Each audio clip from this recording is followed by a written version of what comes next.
சிம்மராசிக்காரங்க கண்டிப்பாக காதல் வயப்படுவார்கள். காதலுக்கான ஒரு யோகம் நல்லாவே இருக்குது. அதே மாதிரி மிதுன ராசிக்காரங்க, கன்னி ராசிக்காரர்கள், கும்பராசிக்காரர்கள் எஸ்பெஷலி 7ஆம் இடத்த குருவும் பார்க்குறாரு.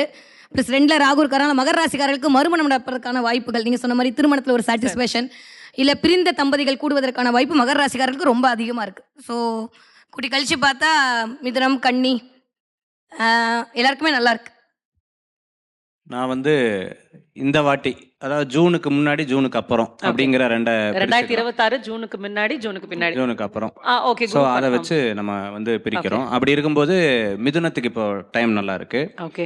அதே மாதிரி அதாவது ஆஃப்டர் ஜூன் வந்து மிதுனத்துக்கு வந்து டைம் நல்லா இருக்கு. பிஃபோர் ஜூன் பார்த்தீங்கன்னா உங்களுக்கு தனுசுக்கு ரொம்ப நல்லா இருக்கிற சமயமாக இந்த டைம் வந்து இருந்துட்டு இருக்கு. துலாத்துக்கு பிஃபோர் ஜூன், அதே மாதிரி பார்த்தீங்கன்னா விருச்சிகத்துக்கு ஆஃப்டர் ஜூன், இப்படி இருக்கக்கூடிய சமயமாக இருந்துட்டு இருக்கு.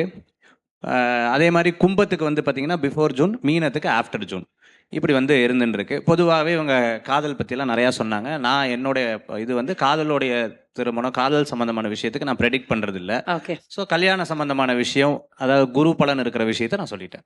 ஓகே. இந்த காதல்னாலே எதையும் எல்லாத்தையும் கடந்து வர்றதுனால நம்ம அவங்களுக்கு பார்க்கவே முடியாது. இப்படி இருந்தாலும் அவங்களுக்கு சக்ஸஸ் ஆக்கிக்கணும். அது செப்பரேட் அவங்க ஹாரோஸ்கோப்பில் இருக்கக்கூடிய சப்ஜெக்டை பொறுத்து மாறுது.